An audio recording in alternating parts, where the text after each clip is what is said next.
Dito ko ngayon sa panibagong kabanata ng Spooky Serie.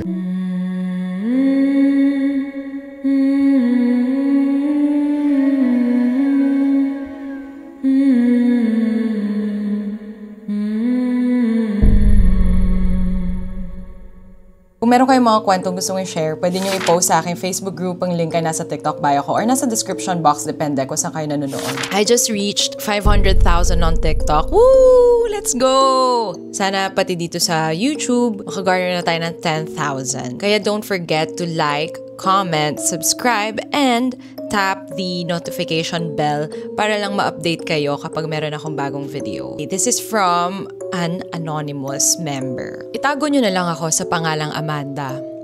Isa akong private school teacher at nangyari ito bago mag-exam. Bago ko ituloy ang kwento, bibigyan ko muna kayo ng konteksto tungkol sa school kung saan ako nagtatrabaho. Ayon sa mga kwento-kwento, kapag umaakyat ka doon mag-isa, may maririnig kang yabag na sumusunod sa iyo. Noong una, hindi ko yun pinapansin. Akala ko kasi panakot lang talaga. Tsaka matanda na rin kasi ako para sa mga ganyang klaseng kwento. Early bird ako. Palagi akong maaga. Dumarating ako sa school bandang 5:25 or 5:30 ng umaga. Araw-araw, pareho ang nararamdaman ko. Parang may mga matang nakatingin at mga yabag na sumusunod. Creepy talaga yung school, lalo na para sa katulad kong active ang senses. Naririnig ko, nakikita ko, nararamdaman ko. Alam ko kung may tao o wala.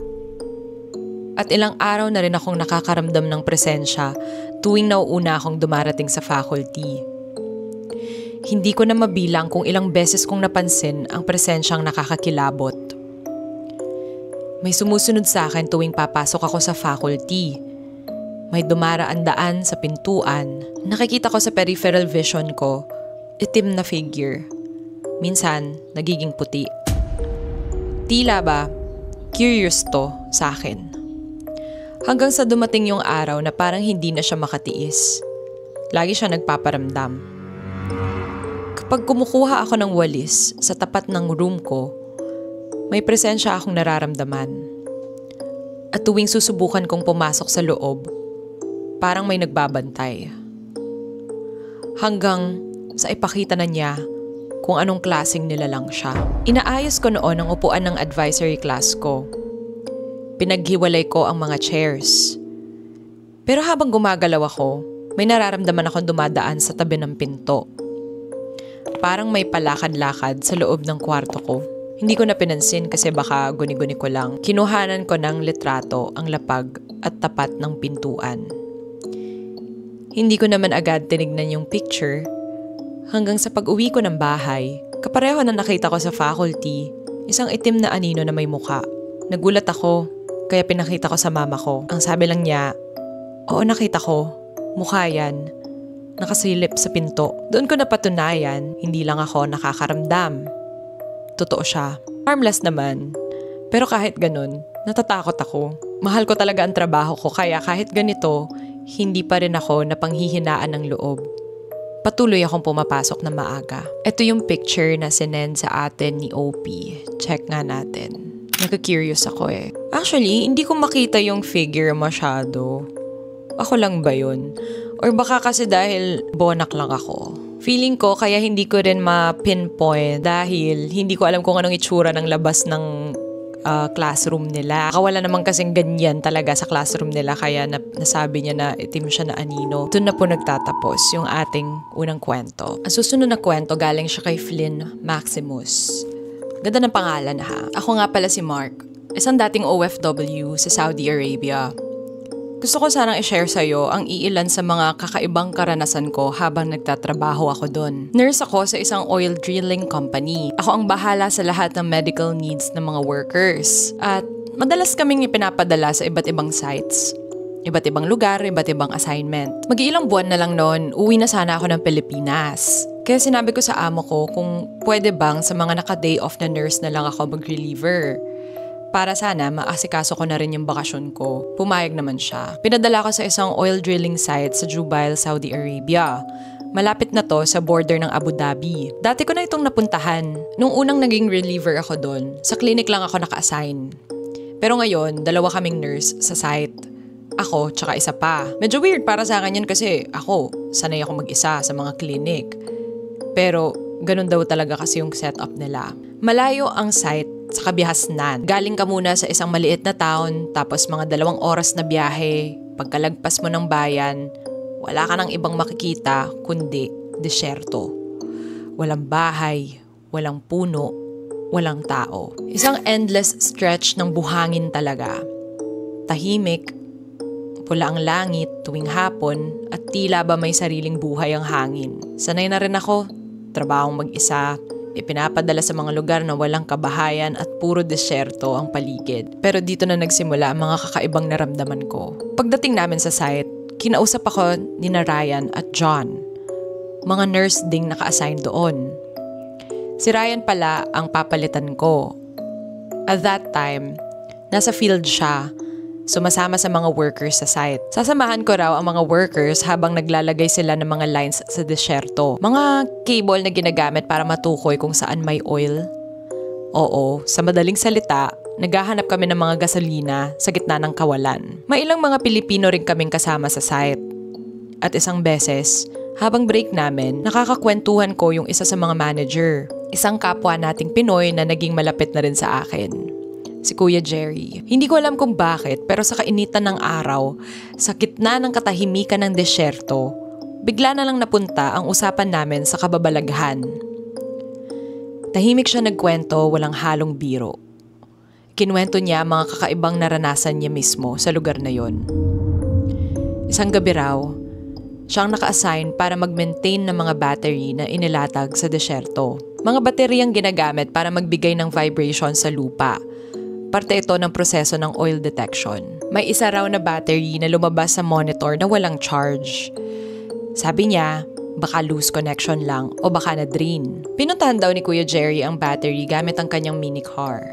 Parang ATV na ginagamit sa sand dunes ng Ilocos. Pagdating niya sa site, tinignan niya agad, wala na talagang charge. Kaya nagbaba siya ng bagong battery mula sa sasakyan. Habang inihahanda niya ito, biglang umihip ang malakas na hangin. At sa gitna ng mainit na gabi ng disyerto, isang malamig na hangin ang dumampi sa kanyang mga bisig. Hindi niya pinansin. Sanay na siya. Tinuloy niya lang ang pag-aayos. Pero maya-maya, may narinig siya. Yabag. Isang pares ng paa, lumalapit sa kanya, mabagal, mabigat. Tumigil siya. Nakiramdam. Tumayo. Dahan-dahan, binuksan ng flashlight. Wala. Walang tao. Sa desyertong yun, walang ilaw, walang poste, walang bahay. Ang tanging liwanag lang ay kung ano ang dala mo. Liwanag ng sasakyan, liwanag ng flashlight. Yun lang. Binaliwala niya. Bumalik siya sa ginagawa. Pero narinig na naman niya ang mga yabag. Papalapit. Mas malapit, mas malinaw. Pero dahil malapit na siyang matapos, hinayaan na lang niya. Isang cable na lang ang kinakabit niya. Nang bigla, may tumapik sa balikat niya. Bumalikwas siya sa pagkakaupo. Agad niyang binuksan ang flashlight. Sinuyod ang paligid. Wala pa ring tao. Wala ni anino, wala ni ingay. Tanging ang sarili niyang paghinga ang naririnig niya. Doon na siya nagsimulang kabahan. Mabilis niyang pinulot ang mga gamit, siniksik sa sasakyan, at dali-daling umalis. Kumaripas siya ng takbo sa gitna ng dilim ng disyerto.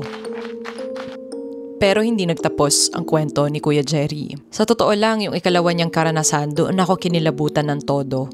Nakatambay kami noon sa ambulansyang ginagamit namin. Doon kami nagpapahinga. Si Kuya Jerry, itinuturo niya ang isang maliit na burol, hindi kalayuan sa amin. Nagsimula na siyang magkwento. Galing daw siya noon sa isa pang site, kung saan nagpalit siya ng battery. Pabalik na siya sa campsite, mag-isa, nagdadrive. 11:00 ng gabi, Tahimik ang biyahe. Ang tanging ilaw lang ay galing sa kanyang sasakyan. Pagdaan niya sa burol na itinuro niya sa akin, may nakita siya. Isang matandang lalaki. Nakatayo sa gitna ng daan. Tahimik, hindi gumagalaw. Nalagpasan niya ito pero agad siyang bumalik. Baka pastol lang yun kasi totoo naman maraming pastol sa lugar na yon. Nag-aalaga ng kambing, tupa, minsan camels pa. At karamihan sa kanila, kilala na rin namin. Pero wala pang 5 segundo ang lumipas. Pagbalik niya, wala na ang matanda. Binuksan niya ang flashlight. Sinuyod ang paligid. Wala na naman. Puro buhangin. Walang lugar na pwedeng taguan. Ang itsura raw ng lalaki ay parang typical na Arabong matanda. Nakasuot na mahabang puting damit, may pulang checkered na belo sa ulo at nakasandals. Dito ako kinilabutan. Nagtanong ako kay Kuya Jerry. Kuya, bakit kaya may matanda doon? Saan naman siya galing? At ang sagot niya mas lalong nagpatindig ng balahibo ko. Sabi niya, habang tinuturo yung isang lugar na malapit sa amin, nakikita mo yung mga tumpok ng batong yan. Isang maayos na pagkakapatong-patong ng mga bato. Halos hindi mo mapapansin. Sabi niya, may nakalibing dyan.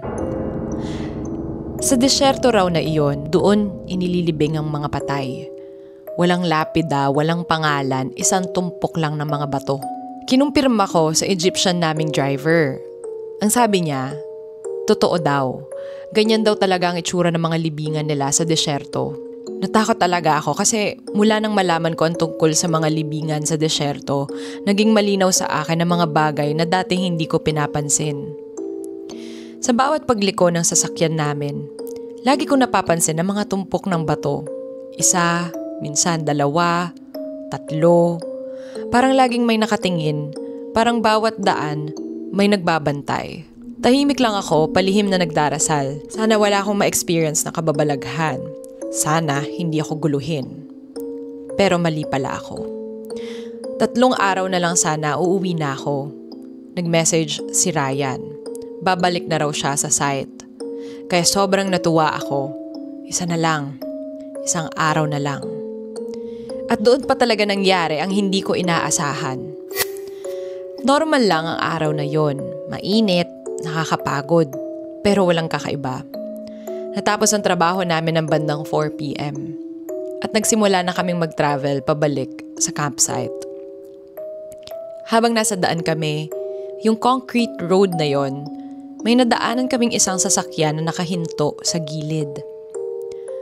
Bumaba roon ng 3 lalaki at isang babae. Binuksan nila ang hood at sabay-sabay na may hinila mula sa loob. Isang bangkay. Nakabalot sa puting tela mula ulo hanggang paa. Tahimik lang silang kumilos, bit-bit ang bangkay. Tumawid sila sa kabilang side ng kalsada, papunta sa parte ng desyerto kung saan kami nanggaling. Wala akong nasabi. Tahimik akong nagdasal. Alam kong Muslim sila pero kahit papaano, alam kong makakatulong pa rin ang dasal. Hindi ko alam kung bakit pero pagkatapos ng insidenteng yun, para bang sinundan kami ng malas. 3 beses. Oo, 3 beses na stuck sa buhangin ang mga gulong ng sasakyan namin. At sa bawat beses na yun, mas lalo kaming nahirapang makaalis. Doon sa 4 beses. 6:30 na, hindi pa kami nakakauwi. Gutom na ako. Pagod, disyerto pa rin ang paligid, walang ibang sasakyan at walang ibang tao. Hindi ko talaga maintindihan kung bakit lagi kaming nasa stock. Nang muling tumigil ang sasakyan, bumaba kami para itulak ang ambulansya. Ambulansya pero maliit lang, para lang siyang FX. Hindi naman mabigat. Ngayon naman ay nagmamadali na kami. Ako sa likuran, nagtutulak. Yung driver ko naman nasa driver's side nakaabang. Nag-aagaw na ang dilim at liwanag. Kailangan makaalis na kami sa lugar na yon. Pero habang tinutulak ko ang sasakyan, napalingon ako sa rear view. Doon ko nakita. May tao. Isang lalaki. Matanda na. Puti ang buhok. Puti ang balbas. Naka-side view. Nakaharap sa direksyon ng kalsada. Hindi gumagalaw. Hindi umiimik. nakatayo lang. Suot niya ang tipikal na kasuotan ng isang Arabong lalaki, mahabang puting damit, nakabelo na pulang checkered ulit na tela at nakasandals. Pero mas kinilabutan ako. Yung hawak niya, may hawak siyang beads, parang rosaryo ng mga Muslim. Ang dulo ay hindi cross, kundi isang tassel.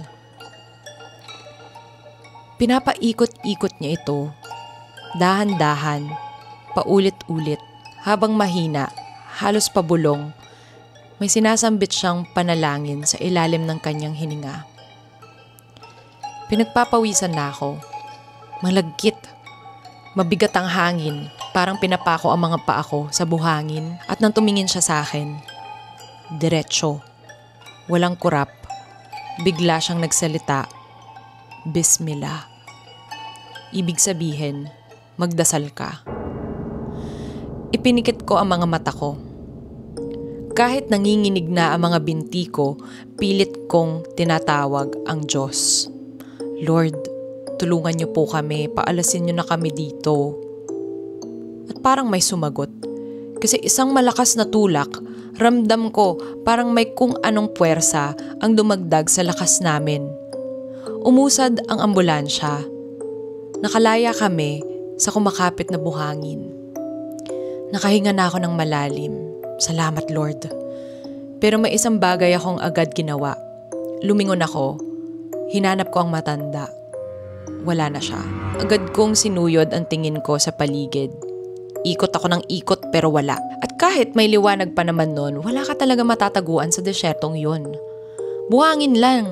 Walang bahay, walang anino, walang kahit ano. Habang paandar na kami, habang gumugulong na ang sasakyan palayo sa lugar na yon, may naisip ako. Baka siya yung bangkay na nakita ko sa kalsada. Yung lalaki nakabalot sa puting tela, yung ipinagdasal ko.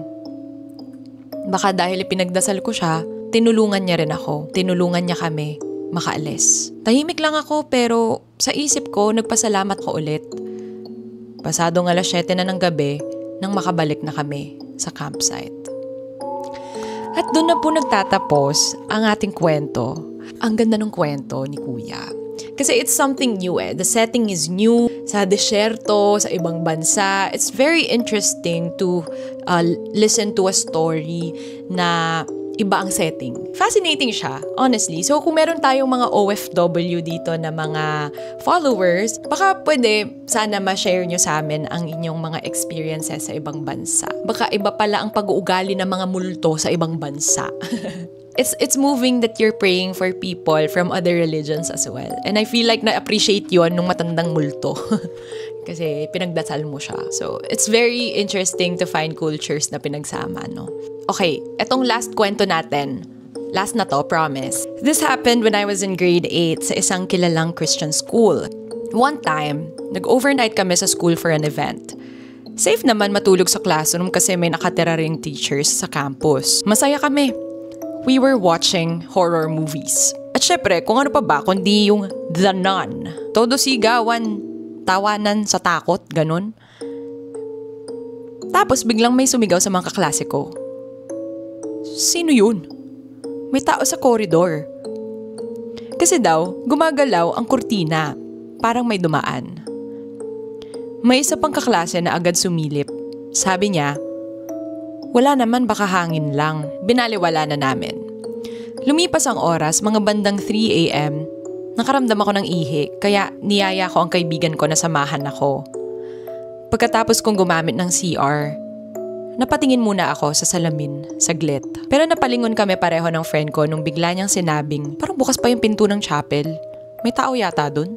Sabi ko, baka teachers lang. Pero dahil katabi lang ng CR ang chapel at tinted black ang glass, hindi mo makikita ang loob maliban na lang kung sisilip ka talaga. Ako ang unang sumilip. May nakita ako. Isang babae, nakaluhod, nakatalikod sa amin. Nasa pinakadulo ng chapel. Umiiyak at nagdarasal. Tumawa pa yung kaibigan ko, sabi niya, uy, parehas ng suot nung nasa danan, no? Sabay turo doon sa babae. Natawa rin ako, pero sa loob-looban ko, kinakabahan ako. Yung dasal niya, hindi maintindihan. Ibang lengguwahe. Tapos, unti-unti, lumalakas ang iyak niya. Parang may lungkot na pinaghalo ng hinagpis at galit. Nagtinginan kami ng friend ko. Kinilabutan. Biglang tumahimik. As in walang tunog. Huminto ang pag-iyak. Tapos, isang sigaw. Malakas, matinis, galit. Sabay binato ng babae ang lahat ng hawak niya sa harapan. Tumalsik ang gamit sa altar. Bigla nakita namin, akmang haharap na siya sa amin. Doon na kami tumakbo. Diretso kami sa 3rd floor, walang lingon, walang preno. Pagbalik namin sa classroom, halos hindi na kami nakatulog. Kaya naikwento na lang namin sa mga kaklase namin. Ayun, lahat, gising buong gabi. Kinabukasan dumating ang kaibigan ko na member ng 4th Watcher. Nakaikwento ko sa kanya nangyari at ang sabi niya, hindi lang kayo nakakita niyan. Pati ang mga teachers na nakatira sa school, naririnig siyang umiiyak sa chapel tuwing 3 a.m. At doon na po nagtatapos ang last kwento natin for the day. Hindi ko alam bakit nakakatakot. Siguro feeling ko, yung mga madre kasi, nakakatakot yung mga damit nila. Sorry po, no offense. Mahaba diba? Mahaba, tapos long sleeves, tapos black or white. May mga madre naman na ibang kulay ng kanila. Pero tapos yung mahabang belo, diba parang feeling ko yung lengguwahe niya ay Latin. Feeling ko lang, yung dasal niya ay Latin. Alis na ako. Thank you. Wala na akong masabi, kaya I'll see you guys sa next upload. Bye-bye. I love you.